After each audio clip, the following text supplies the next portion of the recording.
Good morning, it's Jan from Velomobile World and I want to show you something funny there.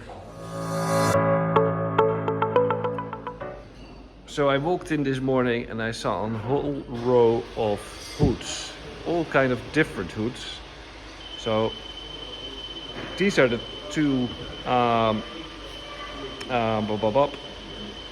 Milan GT with the motor visor.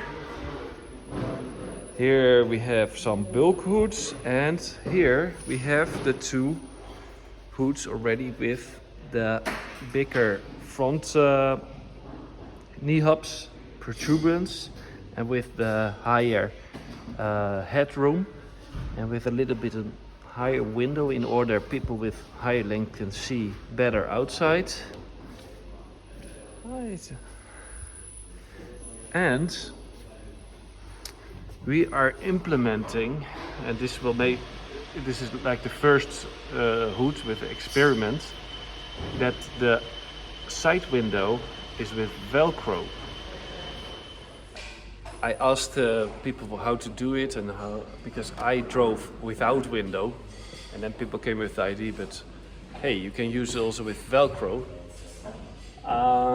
Good idea. I didn't know it was also used at Quattro. So that we are experimenting now, and I do like it a lot. See you next time. Bye bye.